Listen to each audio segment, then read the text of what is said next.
Sempre que você pede a aposentadoria da pessoa com deficiência junto ao INSS, você repassa por duas perícias, uma perícia médica e uma perícia social. E no vídeo de hoje eu vou te contar 3 dicas e 3 cuidados que você deve tomar sempre que você vai passar pela perícia médica e a social junto ao INSS quando você pede esse benefício. Então, vamos lá? Meu nome é Robson Gonçalves, eu sou advogado previdenciário e no vídeo de hoje nós vamos conversar sobre 3 cuidados que você deve tomar ao passar pela perícia médica e perícia social junto ao INSS quando você realiza o pedido da aposentadoria PCD. Se você não faz ideia que benefício é esse, vamos lá. O que é a aposentadoria da pessoa com deficiência? É um benefício destinado para trabalhadores ou pessoas que contribuem junto ao INSS e têm alguma deficiência trabalhando. Então, suponhamos que você tem visão monocular e consegue trabalhar. Então, esse benefício pode se encaixar no seu caso, beleza? Ou alguma outra deficiência, ou qualquer outra condição, desde que você consiga trabalhar com a condição, ok? Dito isso, vamos lá. Para não se aprofundar muito no que é a aposentadoria da pessoa com deficiência e indo direto para o assunto deste vídeo. Quais são os cuidados que você deve tomar? Quando você pede a aposentadoria da pessoa com deficiência, são agendadas 2 perícias, exatamente uma perícia biopsicossocial. O que é esse biopsicossocial? Para pegar todos os aspectos, todas as dificuldades ali do dia a dia de uma pessoa com deficiência e não só definir se ela tem alguma deficiência ou não. Entende aqui? Mas se não entender eu vou te explicar, calma. Vamos lá. São 2 perícias, uma perícia médica e uma perícia social. Ambas são igualmente importantes, tá? A perícia médica define ali o grau da deficiência, um pouquinho das suas dificuldades, e a perícia social também. Ela define como aquela deficiência afeta no seu dia a dia, se você tem alguma dificuldade, se você precisa de alguma adaptação para realizar alguma atividade.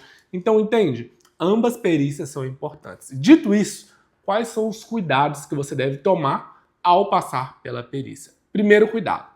Quando você pede o benefício da aposentadoria da pessoa com deficiência, uma coisa que tem que ficar muito clara ali para o INSS é a data de início da deficiência. Como assim, Robson, data de início da deficiência? Suponhamos que você nasceu com alguma condição congênita, talvez visão monocular mesmo, alguma surdez, ou até o transtorno do espectro autista. A partir do momento que você tem essa condição, o que você tem que comprovar para o INSS, até para facilitar os requisitos da aposentadoria da pessoa com deficiência serem preenchidos? O início da deficiência. Então vamos lá. Primeira dica, comprovar o início da deficiência. E como eu comprovo isso, Robson? Vou te dar alguns exemplos. Suponhamos que você tem alguma surdez ali profunda, mas você não tem nenhum laudo a respeito dessa condição. Talvez uma audiometria, talvez algum aparelho auditivo que você fez uso, talvez algum relatório escolar que você pode ter tido lá na sua infância, algum colégio que existe até hoje, de algum professor reclamando, talvez que você não tem uma certa atenção ali na aula, sabe? Alguma coisa que demonstre o início da deficiência. Já aconteceu aqui no escritório, inclusive, de pessoas que sofreram acidentes há muitos anos atrás, conseguirem, junto ao hospital, algum relatório demonstrando um acidente que aconteceu lá naquela época, que serviu para comprovar ali o início da deficiência.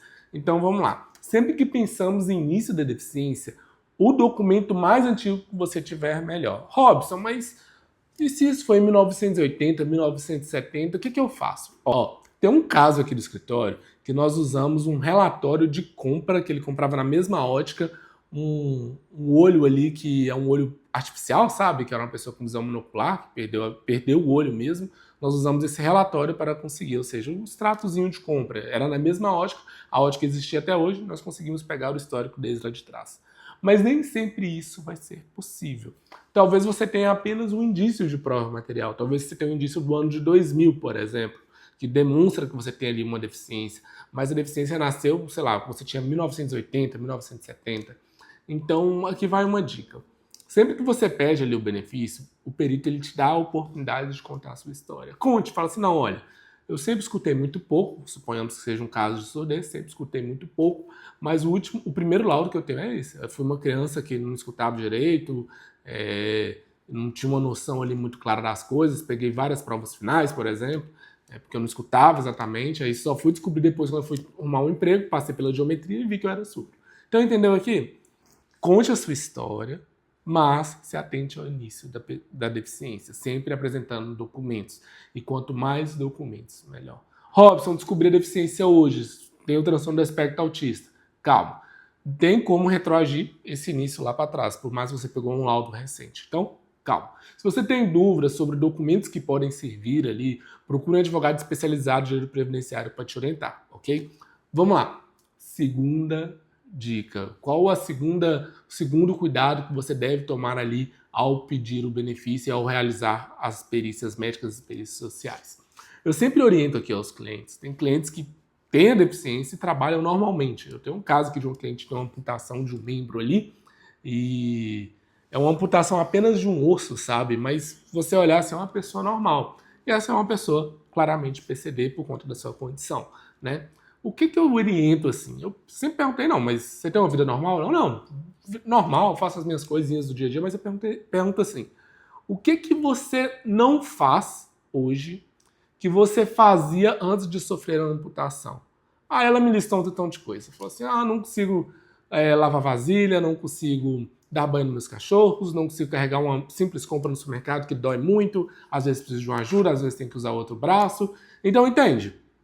Na perícia ali, ele vai querer entender suas dificuldades. O que você faz hoje que dói, ou que você precisa de uma adaptação, ou o que você não faz hoje que você fazia lá atrás. Então, vamos lá. Sempre ali na perícia, porque ela define um grau da sua deficiência, se for uma aposentadoria por tempo de contribuição da pessoa com deficiência, se atente sempre em demonstrar, ou seja, em deixar claro ali para o perito que você tem uma deficiência, sim, claro, mas que essa deficiência incomoda você no dia a dia. Então, um outro exemplo aqui, até clássico aqui do escritório, eu tenho um cliente também que tem uma surdez profunda, e ele fala assim, Robson, trabalho normal. Mas trabalho normal como? Não, uso um aparelho auditivo, escuto mal, esse aparelho tem que sempre trocar. Tá, mas e aí? Você me escuta aqui conversando com você, que eu fiz uma chamada de vídeo com ele, olha, Robson, algumas coisas sim, outras você tem que fazer leitura labial. Aí eu, calma então, tá vendo? Você precisa de uma adaptação, você demora um pouco mais para compreender, por mais que você já tenha anos e anos de experiência de leitura labial, tá aí uma dificuldade. Então, para você conversar com alguém, interagir, se relacionar, você tem uma dificuldade ali no dia a dia. Ou seja, realizar uma leitura labial que te demanda um pouco de esforço, né? Então, entende? É todo um contexto, por isso que é uma perícia biopsicossocial, beleza? Para pegar todos os aspectos ali da vida, do dia a dia, não só relacionados ao trabalho, mas trabalho, dia a dia, se precisa de adaptação para fazer alguma coisa, relacionamentos, tudo. Exatamente tudo do dia a dia, beleza? A terceira dica tem tudo a ver com a segunda. Vamos lá. Qual que é a terceira dica a respeito da perícia biopsicossocial quando você pede a aposentadoria PCD? Não invente nada. Ou seja, tem relação com a segunda. Vamos lá. Suponhamos que você vai lá, faz uso de aparelho auditivo, você usa a leitura labial, mas você entende bem, você consegue se virar bem no dia a dia. Mas ali na perícia você fala assim, nossa, não consigo nem emprego, não consigo nada, toda hora sou demitido, mas sabe, você mesmo cai na sua mentira, porque ele vai olhar assim, ué, toda hora você é demitido, mas você trabalhou 10 anos na mesma empresa, você já era surdo aqui. Então, sempre que você enfrentar alguma deficiência, vai passar pela perícia, não minta, não invente nada. O perito ele é um expert, ou seja, um especialista. E durante a condição dele ali, como expert, como especialista, pelas centenas ou milhares de pessoas que ele já examinou, ele já entende mais ou menos alguns gatilhos de mentira, de pessoas que estão ali apenas para driblar o convencimento dele, driblar a conclusão que ele vai tomar ali do caso, ou seja, fazer com que ele tenha uma percepção falsa da realidade. Então, não minta. Às vezes é melhor você falar, olha, perito, consigo fazer sim, faço normalmente ali meus afazeres do dia a dia, mas, por exemplo, para dirigir, se for um caso de visão monocular, para dirigir eu tenho uma certa dificuldade, não consigo dirigir à noite. Perito, faço tudo, só que eu não dirijo mais. Tem casos aqui de clientes do escritório que não dirigem mais por conta de uma visão monocular, que desenvolveram depois de uma retinopatia diabética, né, depois de vários anos. Então, perito, dirigia, não dirijo mais. Como que você faz agora, periciano, para se virar no dia a dia? Olha, eu pego o Uber, minha esposa me leva. Então, entende? Demonstre, fale a verdade, mas não precisa inventar. Não minta. A partir do momento que você vai, sincero ali para a perícia, para contar o seu dia a dia e se atentando, principalmente, se atentando ao que o perito te perguntar, sem aumentar, sem reduzir nada, mas contando a sua história de verdade, você tem grande chance de ser aprovado ali na perícia da pessoa com deficiência e conseguir o seu benefício. Você ficou com qualquer dúvida a respeito deste assunto? Deixa aqui nos comentários. Eu vou ficando por aqui. Curta este vídeo, se inscreva no canal e ative o sininho. Até o próximo!